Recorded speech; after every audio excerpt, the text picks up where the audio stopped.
자, 오늘 본문의 제목은 성도입니다. 성도. 제목이 간단하죠? 성도. 우리가 지난 시간에 1장에서 뭘 배웠냐면 교회가 어떻게 설립되었는가, 교회의 설립에 대해서 배웠습니다. 이 교회의 설립은 성부의 선택과 또 성자의 구속과 성령의 인침으로 말미암아 설립이 되어졌는데, 이 교회는 이미 삼위일체 하나님 안에서 창세 전부터 있었다, 이렇게 정의를 내릴 수가 있습니다. 이제 그리고 마침내 하나님의 정하신 때가 되어서 예수님을 믿는 무리들을, 즉 우리들을 통해서 이게 성도로 불러주셨습니다. 그래서 에베소 1장 15절을 보면 1장 15절에 이로 말미암아, 여기 이로 말미암아는 성부 성자 성령의 이런 사역으로 말미암아 주 예수님을 믿는 너희의 믿음과 모든 성도들을 향한 사랑을 나도 듣고, 이게 성도라는 말씀이 나옵니다. 이 구약 1장에서 성부와 성자와 성령으로 말미암아 교회가 설립되어졌고, 그리고 예수를 믿는 성도들을 불러서 하나님께서 이 구원 사역을 교회를 통하여서 이루어 가시는 것입니다. 그래서 하나님께서는 이 믿는 우리들에게 이제 이 통해 가지고 하나님의 교회가 점점 풍성하게 하셔서 하나님의 교회를 세워 나가시고, 이 마지막에는 만물을 이 교회에게 복종하게 하시고 또 이 교회를 통하여 만물을 다스리게 하시는 이런 사역을 이루어 가시는 것입니다. 이것이 1장 전체의 핵심이라고 할 수가 있습니다. 하나님께서는 교회를 통하여 하나님의 구원 역사를 이루시고 또 천지 만물을 이 교회에게 맡기셔서 다스리도록 하시는 것입니다.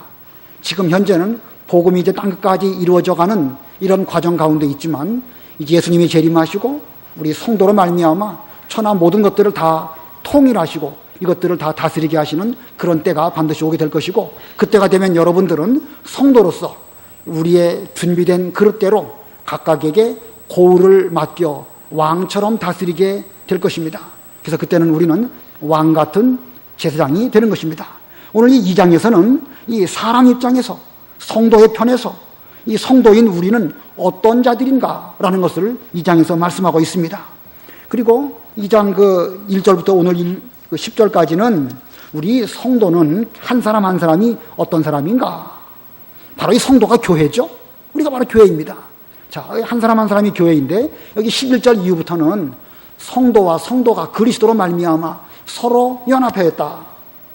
이방인과 유대인이 서로 막혔던 담이 그리스도의 십자가로 말미암아 허물어지게 되었고 화평하게 되었고, 그로 말미암아 하나님의 교회가 계속해서 연합되어 점점 커지고 부흥되어져 나아가는 것을 쭉 말씀하고 있습니다. 그래서 이 하나님의 교회는 계속 성장하고 발전하는 이런 면을 이 예수님 재림하실 때까지 발전하는 것을 여기 2장에서부터 말씀하고 있는 것입니다. 그래서 2장 전체는 이 성도에 관한 그런 말씀이라고 할 수가 있는데, 오늘은 1절부터 10절까지 한 사람 한 사람의 성도인 우리들은 어떤 그 존재인가 하는 것을 배우려고 합니다. 이번 어린이 여름 성경학교의 표가 우리는 하나님의 교회입니다. 자, 우리가 바로 하나님의 교회입니다. 이걸 배우는 것인데, 그럼 우리는 누구를 가리킬까? 우리가 바로 성도겠죠? 성도인 우리가 하나님의 교회입니다. 그러면 성도라는 또 정의는 뭘까? 성도, 한문으로 말하면 거룩한 무리, 그런 뜻인데, 예수 그리스도를 믿고 구원받은 사람들, 예수 그리스도를 믿고 구원받은 사람들, 바로 이것을 성도라고 합니다. 온 천하의 가장 아름다운 이름은 성부와 성자와 성령 하나님의 이름이고, 그 하나님의 이름을 빼고 우리 피조물 가운데에서 또 가장 아름다운 이름이 무엇일까라고 하면 우리는 예수 믿고 구원받은 성도의 이름이라고 하는 것입니다. 그러므로 이 세상에서는 삼위일체 하나님 다음으로 가장 아름다운 이름, 바로 이 성도라는 이름인 것입니다. 이 성도인 우리는 본래 이 하나님의 피조물에 불과했죠. 피조물에 불과하고 더군다나 죄를 지어가지고 하나님을 알 수도 없고 섬길 수도 없는 멀리 떠나간 이런 우리들이었는데, 하나님께서 은혜를 베풀어 주셔가지고 우리로 하여금 성도가 되게 하셨습니다. 자, 이 우리가 성도가 되었다. 죄악 가운데서 영원 멸망 받아야 될 우리가 성도가 되었다. 이것이야말로 어마어마한 은혜가 아닐 수가 없습니다. 오늘 이 시간에 성도인 우리가 전에는 어떤 상태였었고 믿고 구원받은 지금은 또 어떤 존재인가? 이 두 가지. 전에는 어떤 사람이었고 지금은 또 어떤 존재가 되었는가? 이것을 이 두 가지를 배우고 그 다음에 하나님께서 왜 우리를 구원하셔가지고 성도가 되게 하셨는가? 성도로 우리를 불러주신 그 이유가 무엇일까? 그것을 세 번째로 배우려고 합니다. 자, 첫 번째, 성도는 어떤 자들인가? 첫 번째는 전에는 허물과 죄로 죽었던 자들입니다. 성도는 허물과 죄로 죽었던 자들이다. 우리 1절 다 같이 합독하십니다. 1절 시작. 하나님께서 허물과 죄로 죽었던 너희를 살리셨다.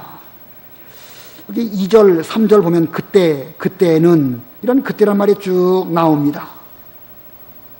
13절에도 보면 그러나 그때 멀리 있던 너희는 이제는 그리스도 예수님 안에서 그리스도의 피로 가까워졌다. 이렇게 그때 그리고 이제 이렇게 시간적인 두 용어를 써서 대비하여 말하고 있습니다. 그래서 여기서 그때라는 것은 여기 3절의 그때는 이것을 개역 성경에서는 전에는 이렇게 번역을 했습니다. 그래서 여기 오늘 대지를 정할 때 그 개역 성경의 표현대로 전에는 허물과 죄로 죽었던 자들이다. 이렇게 말씀을 전했습니다. 대지를 정했습니다. 자, 여기에 너희는 이라고 말하고 있죠. 너희를 살리셨다. 너희는 이 본문 속에서 본다고 하면 에베소 교회 성도들을 가리킵니다. 사도 바울이 지금 에베소서를 써가지고 너희는 허물과 죄로 죽었던 자들이다. 이렇게 말하고 있으니까 여기서 말하는 너희는 직접적으로 말한다고 하면 에베소 교회 성도들입니다. 그럼 에베소 교회라는 그 교회는 어떤 곳에 위치한 어떤 환경의 교회인가? 에베소로 가는 도시는 그 터키 연안에 있는 항구 도시입니다. 항구 도시인데다가 항구 도시니까 상업이 발달하고 사람들은 부지런히 벌어서 부자가 되려고 노력하는 가운데 또 우상을 많이 섬기는 그런 지역이 바로 에베소 지역입니다. 사도 바울이 에베소에 가서 복음을 전할 때에 그 은장색, 은으로 그 아데미라고 하는 신전의 모형을 만들어 가지고 그걸로 돈 버는 사람들 때문에 핍박을 당하고 감옥에 갇히고 매를 맞고 그러죠. 나중에 바울이 내가 로마 사람인데 로마 사람인 나를 죄도 정하지 아니하고 이렇게 감옥에서 때리고 그리고 지금은 그냥 가라고 하느냐 이렇게 말한 내용들을 여러분이 기억하실 것입니다. 바로 거기가 바로 에베소입니다. 자, 에베소 이렇게 우상 숭배, 상업이 발달하고 돈벌이를 위해서는 사도 바울 같은 사람이라도 무지막지하게 핍박했던 그런 지역이 바로 에베소입니다. 물론 에베소 교회 성도들이 그랬다는 건 아니겠지만 그런 환경 가운데서 그와 같은 부류의 사람들에게 복음이 전해져서 그들이 예수를 믿고 구원을 받은 것입니다. 그러면 여기에 너희는 이라고 하는 이 너희는 에베소 교인들만을 가리킬 것일까? 아니죠. 지금 현재 우리들에 대해서도 너희는 허물과 죄로 죽었었다 이렇게 말하고 있습니다. 자, 현재 우리들도 가리키는 것인데 현재 우리 역시 마찬가지죠. 우리 역시 과거에 믿기 이전 하나님을 몰랐을 때에는 세상의 풍습대로 살아가면서 우상 숭배하면서 거기에서 먹고 사는 일에 매몰되어 가지고 믿는 일과는 전혀 상관없는 이런 삶을 살았던 저희들입니다. 그 세상에서 잘 먹고 잘 살기 위해서는 수단 방법을 가리지 않았던 그런 사람들이 바로 나요. 또 우리 모두들이 바로 그런 것입니다. 물론 주일학교 학생들에게 이것을 가리키면서 너희들이 과거에 허물과 죄로 죽었던 사람들이었다 이렇게 말한다고 하면 어쩌면 학생들은 실감나지 않을 것입니다. 자기들이 무슨 허물이 있고 자기들이 무슨 우상 숭배를 했나요? 그런 일이 없을 것이니까. 그러나 그 학생들에게 너희들도 역시 지금부터 아버지 때나 할아버지 때 몇 대만 거슬러 올라가 본다고 하면 우리 역시 다 그렇게 살다가 하나님을 모르는 가운데서 죽을 수밖에 없었던 이런 우리들이었는데 하나님이 우리를 이렇게 불러주신 거 아니겠느냐 이렇게 하면 그들도 좀 이해가 될 수 있을 것입니다. 아무쪼록 이 에베소 교회 성도들이나 오늘날 우리들이나 전에는 허물과 죄로 죽었던 이런 사람들이었습니다. 여기 죽었다라는 말, 이 죽었다는 말은 육신적으로 죽었다는 것이 아니라 영적인 상태가 죽었다는 것입니다. 그래서 하나님에 대해서 죽었다는 것이죠. 하나님에 대해서 죽었다는 말은 하나님을 알지도 못하고 찾지도 못하고 섬기지도 못하고 전혀 상관없는 이런 가운데 있는 것, 그것이 바로 죽은 상태입니다.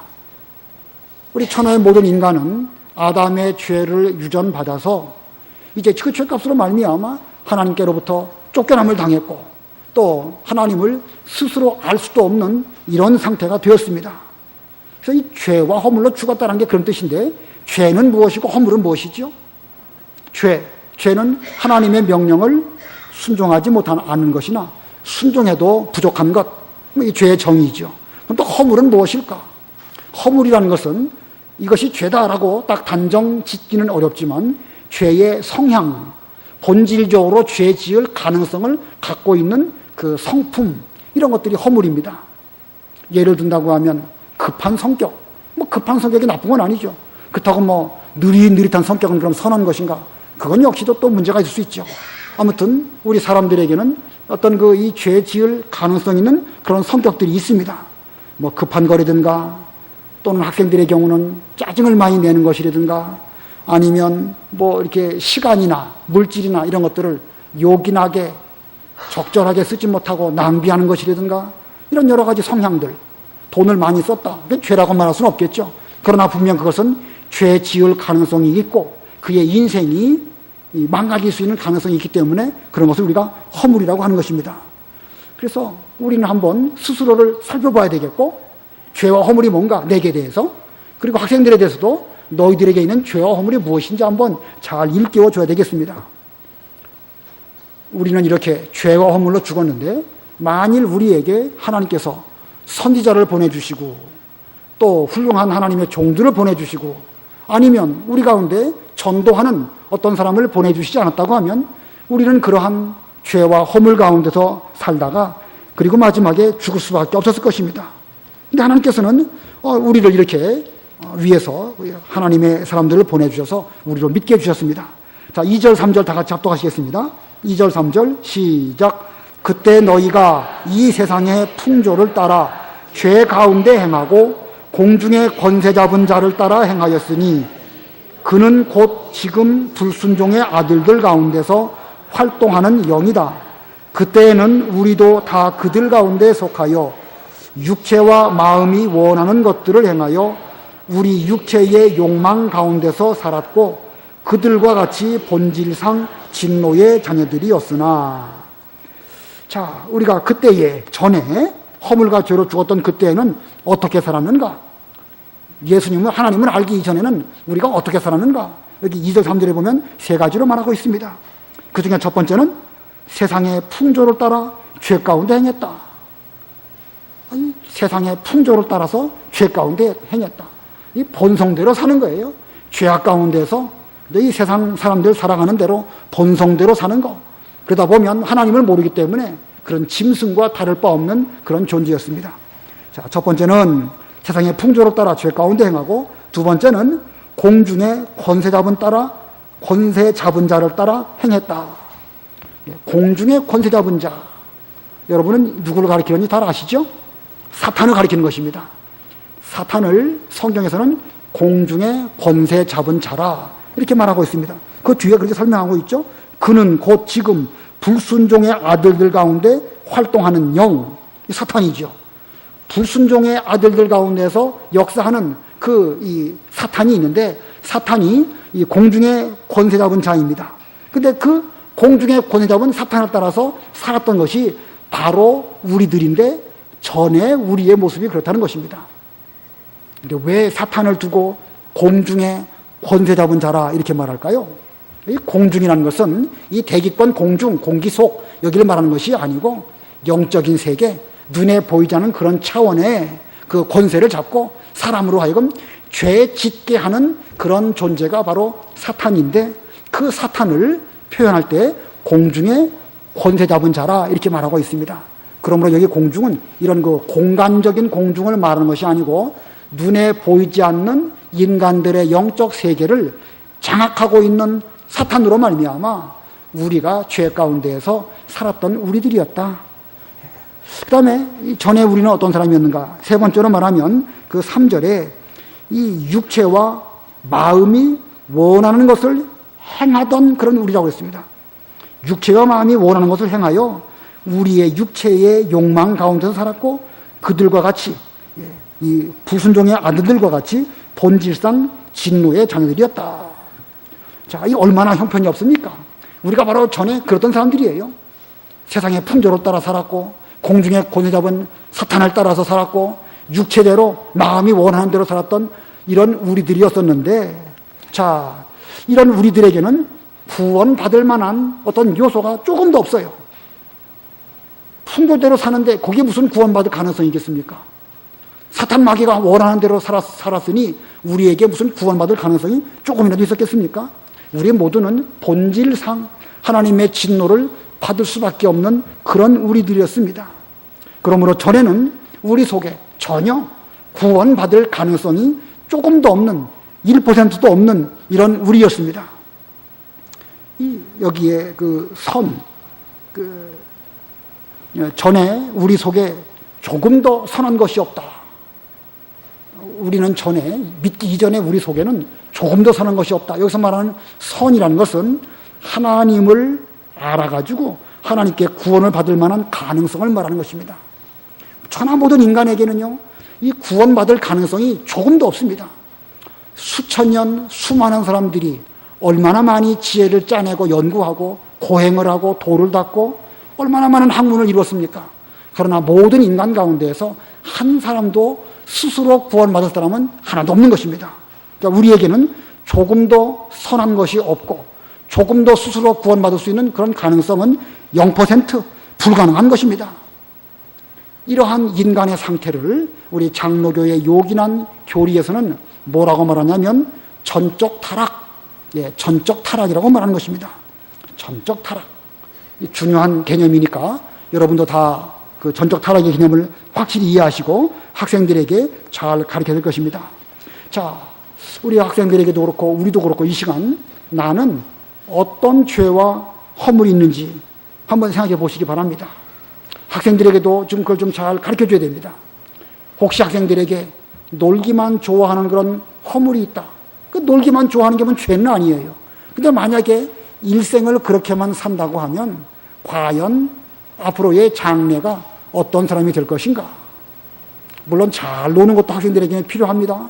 어린아이들이 잘 노는 걸 통해 가지고 창의력도 발달되어지고 노는 걸 통해 가지고 또 여러 가지 자기 나름대로 잘할 수 있는 훌륭한 축구선수가 된다든가 훌륭한 게임을 개발하는 사람이 된다든가 그런 면에서는 노는 것 자체가 나쁜 건 아닙니다.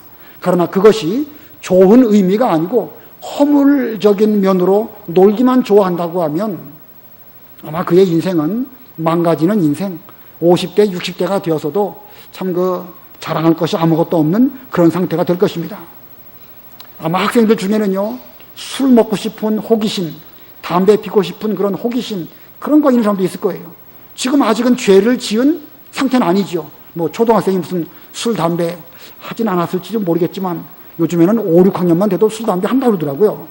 자, 그런 거 한번 물어보셔요. 그럼 허물이 있는가? 실제로 그 허물이 죄로 나타나는 것이 있는가? 그렇게 일생을 산다고 하면 앞으로 어떤 사람이 될 것이고 사회에 꼭 필요한 사람이 되겠는가? 아니면 사회에 해를 끼치는 그런 사람이 되겠는가? 우리가 과거에 하나님을 알기 이전에는 다 그와 같이 죄와 허물 가운데 살다가 하나님을 모르고 죽을 수밖에 없는 본질상 진노의 자녀였던 이런 우리들이었다. 이것을 잘 일깨워준다고 하면 우리 학생들이 자신의 모습을 심각하게 성찰해 보면서 앞으로는 죄와 허물에는 조금 더 내가 더 이상 종노릇하지 말아야 되겠다. 이런 마음이 들 것입니다. 아무쪼록 죄와 허물이 얼마나 우리 인간 사회에 무시무시한 것인지 사탄 마귀가 그걸 가지고 우리를 죄짓게 만든다는 사실을 잘 일깨워 준다고 하면 이 죄와 허물에 대한 교육이 참으로 좋은 교육이 될 것입니다. 자, 두 번째, 성도는 어떤 자들인가? 우리는 지금 현재는 어떤 자들인가? 두 번째는요, 이제는 하나님의 은혜로 구원받은 자들입니다. 이제는 하나님의 은혜로 구원받은 자들. 4절로 6절 우리 다 같이 합독하십니다. 4절로 6절 시작. 긍휼이 풍성하신 하나님께서 우리를 사랑하신 그분의 크신 사랑으로 말미암아 허물로 죽은 우리를 그리스도와 함께 살리셨고 너희가 이같이 은혜로 구원을 받았다. 또 그리스도 예수님 안에서 함께 일치시어 하늘에 함께 앉게 하셨다. 자, 전적 타락으로 구원받을 가능성이 전혀 없는 구원받을 가능성이 0%였던 우리를 하나님께서 사랑해 주셨습니다. 그래서 긍휼이 풍성한 하나님께서, 오늘 본문에 그랬죠? 4절에 긍휼이 풍성하신 하나님께서 그분의 크신 사랑으로 말미암아 허물과 죄로 죽은 우리를 그리스도와 함께 살리셔서 그래서 구원을 받았다. 자, 이걸 볼 때에 우리의 구원받은 것은 전적으로 하나님의 사랑이라는 것입니다. 자, 하나님의 사랑으로 말미암아 우리가 구원받아가지고 성도라고 하는 아름다운 이름을 우리가 얻게 된 것입니다. 자, 그러면 우리가 구원받은 성도가 될 수 있었던 그 원동력, 어디서부터 그 원동력이 시작되었을까? 바로 하나님의 사랑으로 말미암아 우리가 구원받은 것입니다. 자, 하나님의 사랑, 이것을 다른 말로 말하면 은혜라고 할 수가 있습니다. 은혜라는 것이 값없이 주신다는 뜻이죠. 값없이 주시는 거. 하나님의 사랑을 우리에게 베풀어 주실 때에 무슨 대가를 바라고 우리에게 사랑을 베풀어 주신 것이 아니고 값없이 공짜로 우리에게 주셨기 때문에 그것은 은혜라, 이렇게 말하는 것입니다. 나의 무슨 대가, 나의 무슨 노력, 나의 무슨 수고로 됐다고 하면 그것은 내 공로로 된 것이니까 그건 은혜라고 말할 수 없습니다. 우리의 구원받은 것은 나의 공로는 전혀 없습니다. 왜냐하면 내게는 구원받을 가능성이 0%였기 때문에. 그러나 하나님의 사랑이 원동력이 되어가지고 우리가 구원을 받았는데 이것은 전적으로 하나님의 은혜요, 전혀 값없이 우리에게 주신 바 그런 은혜인 것입니다. 자, 여기서 성도의 구원의 원동력은 하나님의 사랑 때문이고 값없이 주신 하나님의 은혜로 말미암아 우리가 구원을 받아 이렇게 성도가 된 것입니다. 인간의 힘으로는 죄값으로 말미암아 우리의 본질 속에 있는 허물과 죄로 도저히 우리의 죄를 이길 수 없지만 하나님은 우리를 사랑하셔서 값없이 무조건 우리에게 사랑과 은혜를 베풀어 주셨습니다. 자, 무조건 우리에게 은혜와 사랑을 베풀어 주셨습니다. 우리에게 구원받을 만한 어떤 여지가 있거나 혹시 조금이라도 다른 사람보다 나은 것이 있어가지고 그걸 가지고 우리가 구원을 받았다. 만약에 그렇다고 한다면 우리는 그걸 자랑할 수 있겠죠? 아, 내게는 다른 사람보다 뭐 요만큼이라도 더 좋은 것이 있어가지고 하나님이 그걸 보고 나를 구원해 주셨다. 이렇게 말한다고 하면 그거 우리가 자랑할 수 있고 그것 때문에 우리는 하나님의 은혜보다는 나의 노력을 자랑하게 될 것입니다. 그러나 우리에게는 조금 더 그게 없는 거예요. 그렇기 때문에 무조건 우리를 선택하셔서 사랑해 주시고 그리고 은혜를 입혀 주셨습니다. 자, 이것을 우리 기독교 장로교의 중요한 교리 가운데 무조건적 선택이라고 하는 것입니다. 무조건적 선택. 잘 아시는 말씀이죠? 한번 따라서 해볼까요? 무조건적 선택. 다시 무조건적 선택. 아까 앞에서는 전적 타락을 설명드렸죠? 그것도 한번 해보겠습니다. 전적 타락. 전적 타락.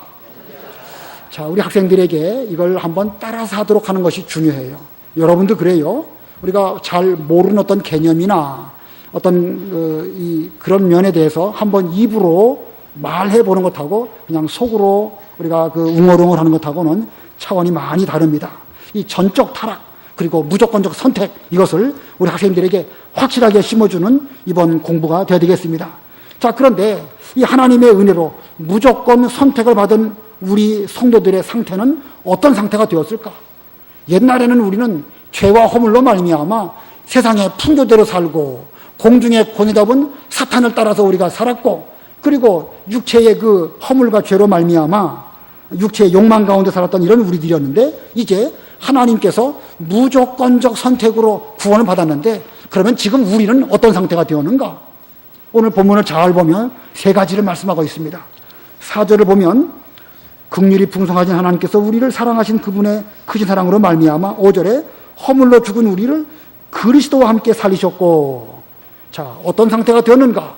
지금 현재는 첫 번째는 그리스도와 함께 살리셨다. 이게 첫 번째고요. 지금 현재 그렇다는 거예요. 두 번째는 5절 하반절에 너희가 이와 같이 은혜로 구원을 받았다. 6절에 또 그리스도 예수님 안에서 함께 일으키시오. 두 번째는 그리스도와 함께 일으키셨다. 이게 두 번째예요. 그 다음에 세 번째 6절 끝에 뭐라고 그랬죠? 하늘에 함께 앉게 하셨다. 여기 하늘에 함께 앉게 하셨다. 누구와 함께 앉게 하셨다는 뜻일까요? 역시 그리스도와입니다. 그리스도와 함께 앉히셨다는 것입니다. 지금 하나님 예수님께서는 어디 계시죠? 예수님은 좀 어디 계신다고 합니까? 마가복음 16장 19절 한번 읽어보세요. 주 예수께서 그들에게 말씀하신 후에 하늘로 들어 올리셔서 하나님 오른쪽에 앉으셨다. 예, 마가복음 16장 19절에 보면 예수님께서는 부활하시고 승천하신 뒤에 하늘로 들어 올리셔서 하나님 오른쪽에 앉으셨다. 예수님의 자리가 하나님의 오른쪽입니다. 물론 하나님께서 우리와 같은 육체를 갖고 계신 것이 아니기 때문에 왼쪽이 있고 오른쪽이 있고 그런 건 아니에요. 여기서 오른쪽이라는 것은 의의 방향, 그 권세의 방향, 항상 올바른 방향, 그것을 상징하는 표현으로 오른쪽이라 이렇게 말한 것입니다. 그런데 아무튼 우리 주님께서는 하늘에 하나님과 함께 하늘에 앉아 계신데 지금 우리를 그리스도와 함께 앉히시는 이런 은혜를 우리에게도 베풀어 주다고 하고 있습니다.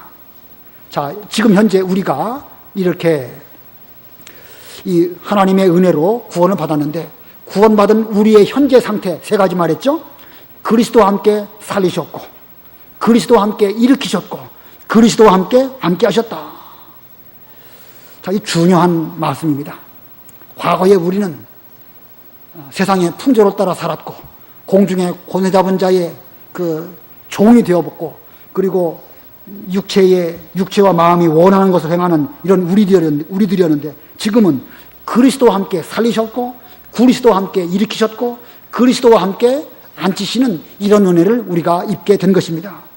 근데 이 본문 4절부터 6절까지를 자세하게 잘 보면 우리의 현재의 상태를 성경에 표현하기를 과거형으로 표현하고 있습니다. 그리스도와 함께 살리실 것이고 라고 하였습니까? 살리셨고 라고 말하고 있습니까? 예? 뭐라고 말하고 있죠? 5절에 보면 허물로 죽은 우리를 그리스도와 함께 살리셨고 과거 형태로 말하고 있습니다. 그리고 5절에도 일으키시어 하늘에 함께 앉게 하셨다. 예, 과거 형태로 말하고 있습니다. 자, 왜 성경에는 구원받은 우리 성도들에 대해서 이렇게 과거 형태로 이렇게 표현하였을까? 이것은 앞으로 이루어질 일이지만 반드시 그렇게 될 것이고 또 이미 영적으로는 이루어진 것이기 때문에 영적으로 과거 형태로 이렇게 표현하는 것입니다. 자, 우리는 이러한 시점에서 우리는 이러한 사람입니다. 바로 우리가 성도입니다. 예수님을 믿고 구원받은 사람은 누구나 다 이와 같이 그리스도와 함께 살리셨고 그리스도와 함께 사망과 죄악으로부터 우리를 건져서 일으키셨고 다시는 거기에 앉지 않도록 그렇게 하시고 그리고 우리를 하나님 우편에 그리스도와 함께 앉히시는 이런 은혜를 우리가 입은 것입니다. 그렇다고 한다면 우리들은 어떻게 살아야 될까? 우리는 앞으로 어떻게 살아야 될까? 그리스도와 함께 일으키셨고 또 살리셨고 이런 사람이니까 우리는 다시는 그 죄악의 자리, 죄악의 구렁텅이에 빠지지 않아야 할 것입니다. 우리가 이미 예수님을 믿고 구원받아가지고 예수님의 보혈로 깨끗한 상태가 되었는데 다시 죄악된 자리에 앉는다고 하면 그 우리의 그 상태가 어떻게 되겠습니까? 얼마나 더러워지고 예수님의 그 보혈을 우리가 무가치하게 여기는 것이 되어버리지 않겠습니까? 우리 자녀들이라 할지라도 엄마가 깨끗하게 옷을 잘 해 입혀가지고 다리미질 잘해서 그리고 입혀주면 그거 아무데나 가서 철퍽철퍽 앉으면 그 엄마의 수고가 어떻게 되겠습니까? 자기들도 지금 그렇게 하지 않을 것일까? 않지 않겠습니까? 한번 참 그런 말들을 해보면서 너희들이 엄마의 수고를 조금이라도 기억한다고 하면 아무 데 가서 앉지도 않을 것인데 하물며 우리를 위하여 십자가에 죽어주신 예수님을 똑바로 생각한다고 하면 우리가 어떻게 죄악된 자리에 가서 앉고 그 오만한 자의 자리에 앉으면서 그 악한 죄악의 길을 다시 걸어갈 수 있겠느냐? 우리는 하나님의 사랑과 예수님의 십자가를 생각한다고 하면 결코 우리의 몸을 함부로 굴려서는 안 될 것이다. 이걸 잘 일깨워주셔서 우리 학생들 자신이 얼마나 존귀한 존재인지 이것을 일깨워준다고 하면 정말로 좋은 교육이 될 것입니다. 자, 한번 생각해 보셔요. 과거에 우리는 허물과 죄로 죽었던 상태입니다. 이건 완전히 세상 만물보다 더 못되고 찌꺼기 같은 이런 존재였습니다. 이 지옥에 가면 지옥의 제일 밑바닥에 갈 수밖에 없는 이런 존재였는데 이런 우리들을 우리의 공로로가 아니라 하나님의 구원의 은총으로 말미암아 우리를 구원하셔가지고 하나님의 풍성한 사랑으로 구원하셔가지고 이제는 이 그리스도와 함께 살리시고 그리스도와 함께 일으키시고 그리스도와 함께 하나님 나라에 이미 앉혀놓은 이런 존재가 되었으니 이건 완전히 극에서 극으로 옮겨진 것이죠. 이게 바로 우리들입니다.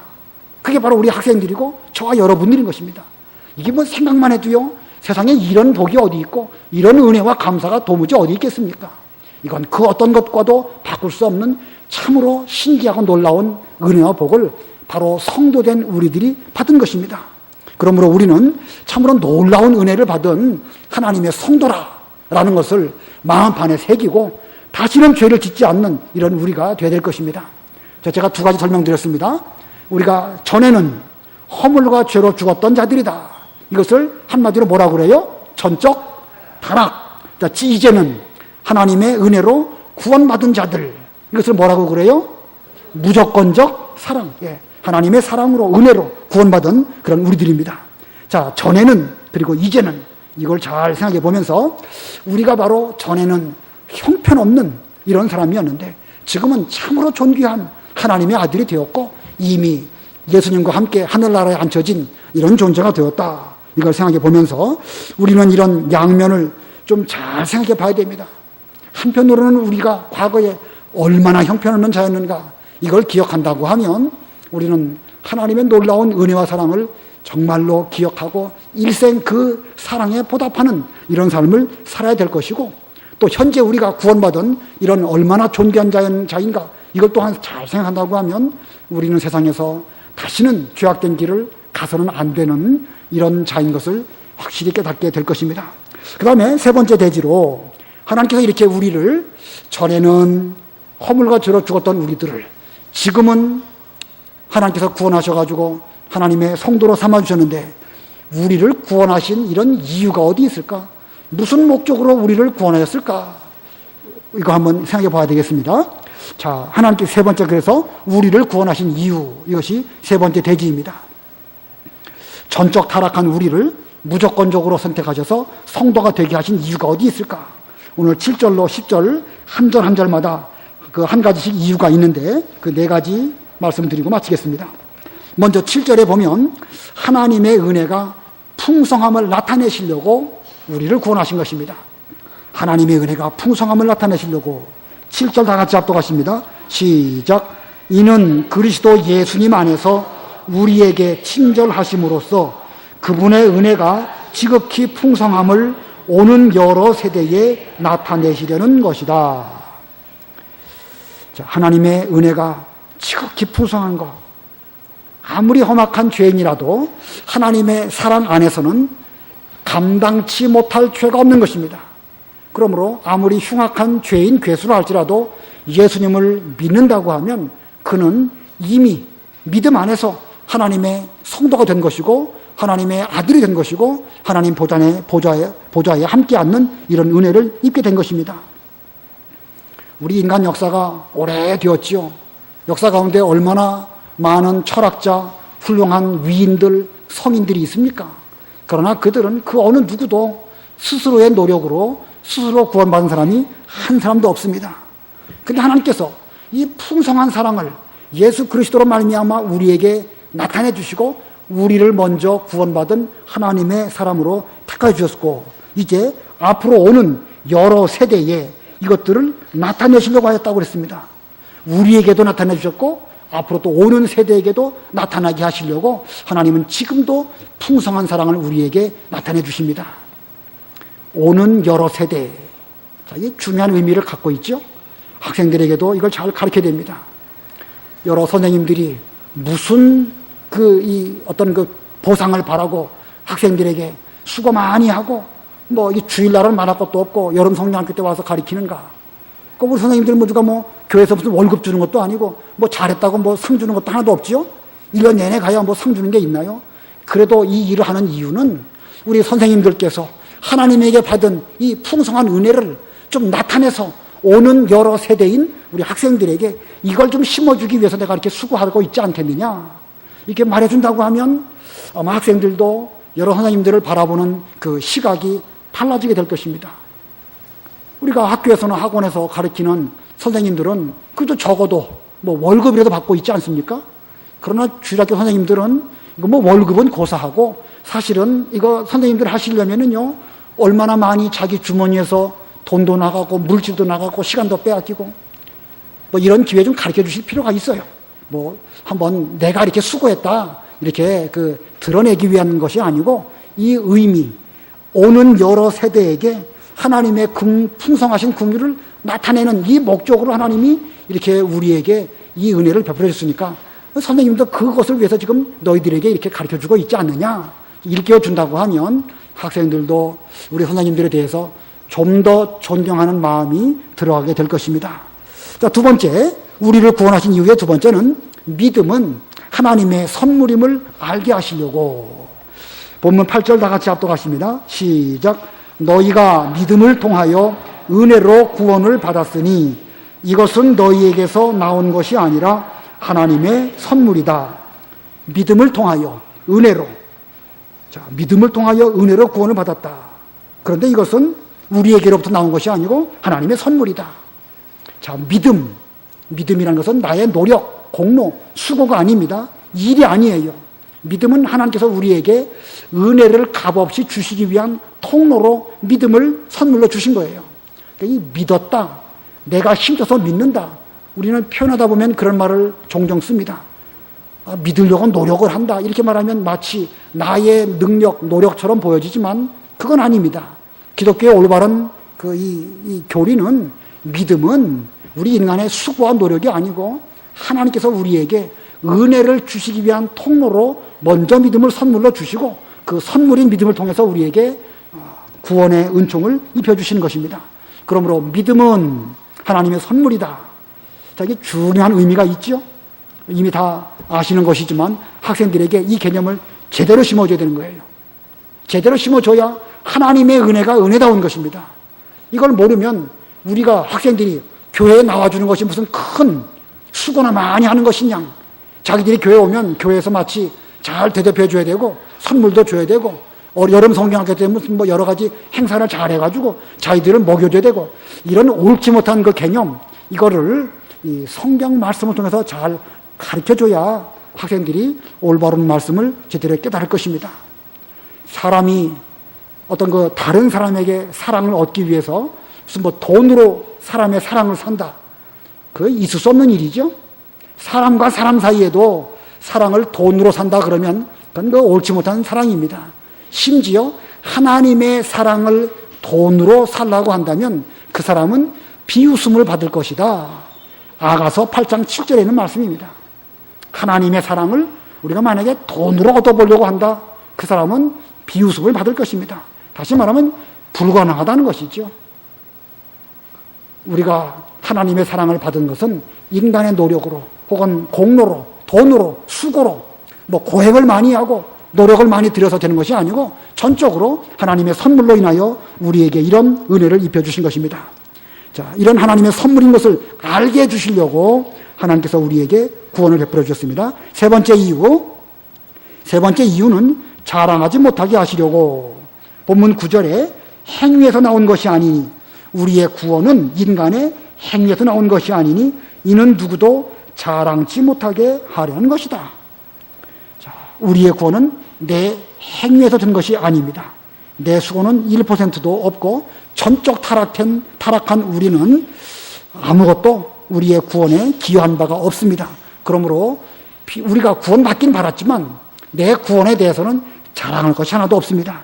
그럼 네 번째로는 그리스도 안에서 선을 행하게 하시려고. 10절입니다. 합독하십니다. 시작. 우리는 그분의 피조물로서 그리스도 예수님 안에서 선한 일을 위하여 지으심을 받은 자니 이는 하나님께서 미리 정하시어 우리로 그것들 가운데 행하게 하려는 것이다. 자, 그리스도 예수님 안에서 선한 일을 위하여 지으심을 받은 자니 이는 하나님께서 미리 정하시어 우리로 그것들 가운데 행하게 하려는 것이다. 간단하게 말하면 그리스도 안에서 선을 행하게 하려고 우리를 구원하셨다. 여기서 말하는 선이 무엇일까요? 구원받기 위한 선일까요? 선을 행하기 위하여 구원하셨다. 선을 행하기 위해서. 그러면 이 선은 무엇일까? 구원받기 위한 선이 아니겠죠? 구원해 주셨으니까 이제는 그 구원의 은총에 감사해서 이제 그 선을 행한다는 것입니다. 그러므로 여기 선이라는 것은 구원받기 위한 그런 수고가 아니고 이제 우리를 구원해 주신 그 은혜에 감사해서 하나님께 영광을 돌려드리는 선, 이걸 가리키는 것입니다. 우리가 지난 주일날, 지난 수요일날 이 교회의 설립 목적을 우리가 다 배웠습니다. 교회 설립된 목적이 뭐라고 그랬죠? 거기 1장 6절, 12절, 14절 끝에 그분의 영광을 찬미하게 하시려고 우리를, 이 교회를 설립하셨다. 그러면 우리가 성도가 된 목적도 무엇이겠죠? 같은 것이죠.